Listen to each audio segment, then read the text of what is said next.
Hi, I'm Jean Nolte, editor at Fons and Porter. And I'm Colleen Tauke. I'm the sewing specialist for Fons and Porter. In this tutorial, we're going to show you how to put together pieces for the Strippy Diamonds quilt. To get the pattern for this quilt, go to shopfonsandporter.com/quiltingquickly. Well, this is a quilt I like because I actually made it. It came about because I saw these fabrics and fell in love with gorgeous prints. them, and so that's where it started. I decided I was going to figure out something I could do with them. So this quilt is made with 2.5-inch strips of these print fabrics and then a cream background fabric. So the first thing we want to do is cut the pieces for one of the diamonds. So this is very important that you open up your strip. Do not cut them with the strip folded or you will get mirror images that won't work in your quilt. So you can stack strips if you want and cut through more than one layer at a time. And so you'd be cutting the pieces for maybe up to 4 diamonds at one time, but make sure they're all facing up when you go to cut. So the first thing we need to do is cut the end of the strip at a 45-degree angle. And rulers have all kinds of angles, 30, 45, 60, and more than one of each one. And you have to flip it around until you find the right one. Once you find the right one, you might want to put a piece of tape along the back of the ruler, like I've done here, just to show you which line. And you can see that the line is still visible. I didn't put it right along the line. I put it a little bit away, but then I know which line I'm going to end up putting on the strip to cut my Because you're going to be cutting a lot of these pieces, it's nice to have that little... It just makes it quick, yeah. So you're going to line up the 45-degree angle line that you've marked on the bottom edge of your strip, and then just cut along that edge to get a 45-degree angle. Now you have to turn your strips around. So we need 2 kinds of pieces cut from the print fabrics. One is the 2.5-inch diamond, and one is a 6.5-inch parallelogram. So again, I know that I want to have 2.5-inch pieces, 6.5-inch pieces. So I've taken pieces of tape, put them on the back, just a little bit away from the line, so I can find it easily when I'm cutting. Because that's the only 2 numbers we're going to be using. Yep, that's it. The whole quilt is 2.5 or 6.5. So I'm going to just line up the 2.5-inch line on the angled end and then cut. So you need each 2 of those. 2, so you cut 2 of those. So you would just line up the 2.5-inch line again and cut another one. And then you'll need 2 6.5-inch parallelograms. So I'm going to put the 6.5-inch line right along that angled edge and cut like that. And just keep cutting until you've got everything you need. Now we've cut diamonds and parallelograms, and how are those going to create large diamonds? Now you also have to cut diamonds out of your cream-colored strips. That's right. Again, open them up. Centers. You know, well, for these it's all right. For the small diamonds, you could leave them because they're the same. But if you're cutting parallelograms, it just doesn't work. So you'll need the small diamonds out of the cream-colored fabric as well. So here we have the pieces for one of the diamonds. And we're going to join these center ones first. You're going to create that middle row, but then as we put the parallelograms on, you'll start to notice it looks a little more like a diamond. It's getting there. So the first thing we're going to do is join these 2. And you'll notice when I flip that over, you got some points sticking out. And what you want to do is line them up so there's the same amount on each end, and it's the intersection right here is at about a 1/4 inch. So I'm going to let you just move them around until you get them where you want them. Right. And then you're going to sew your 1/4 inch seam. Okay, sliding them.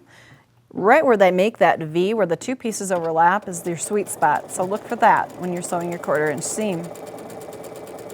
And I'm going to let you put this other one on before we press.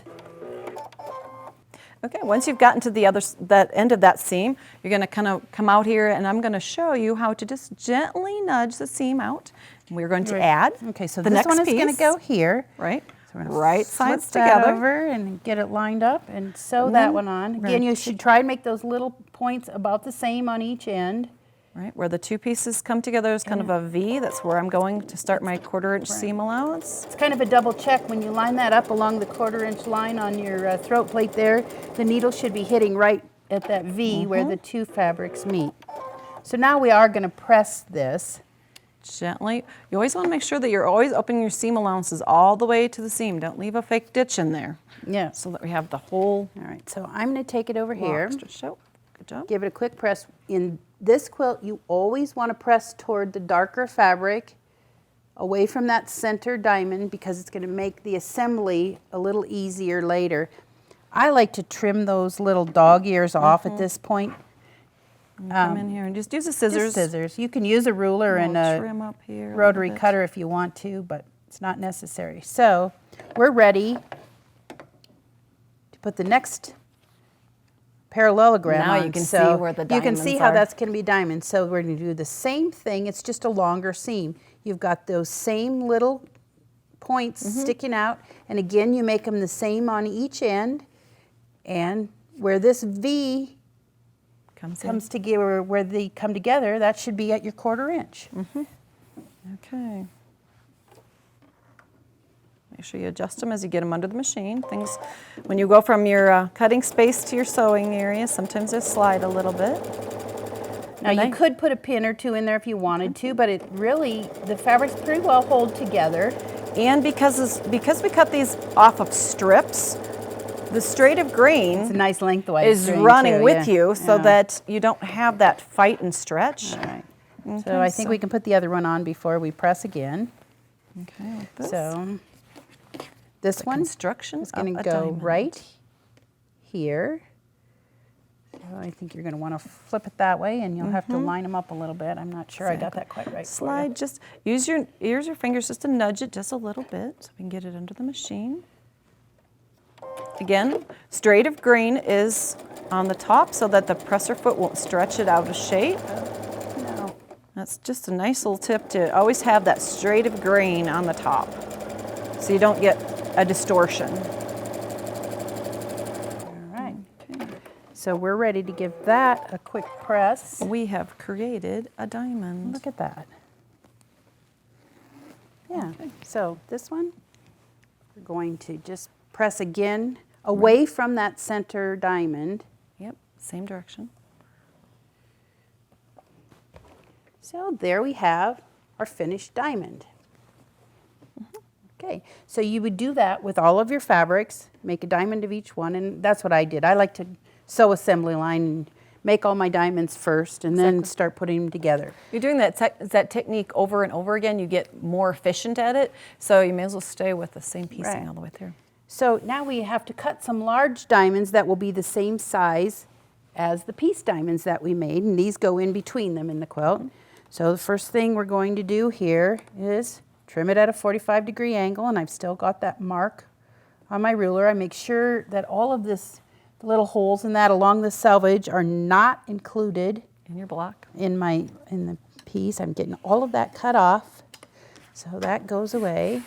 It's just like cutting those centers, except they're supersized. Just a little bit bigger. So these are 6.5-inch diamonds, and I have the 6.5-inch line on my ruler marked. So I put that 6.5-inch line. I got to make sure Drop one, slide just a little there, 6 Well, and a half. There we go. I got to make sure that this corner is Still on your strip. the bottom of the strip. There we go. Again, you want to open up your strip to cut these, because if you leave it folded, it's not going to be very efficient. You see what happened. Here's where that fold was. I couldn't get a second diamond out of there. It's going to be more efficient if you open them it all up up and cut along that way. You can stack strips and cut through maybe 4 layers at a time. Exactly. So now what we're going to do is show you how this gets laid out. How do we assemble this? They're So all here- point to point. Here's what we're going for. So it's going to look kind of funny when you're first sewing it together. We're going to sew diagonal rows, and Like this.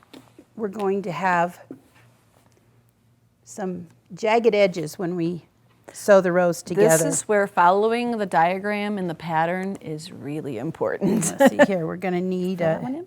a big one here. And assuming this was the other corner, we'd need a full one up there. and then we need one Right on the here. side, and I'm going to need, oh no, I got No, one. no, I've already right got there. one here.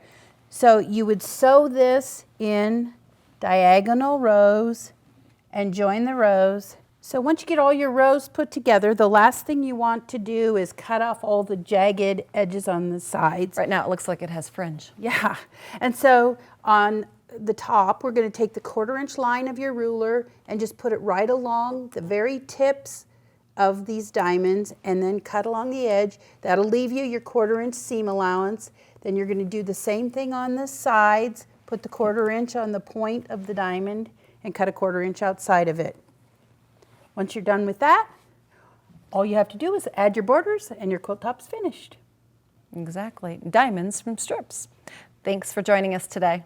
To see more of our videos, go to video.fonsandporter.com.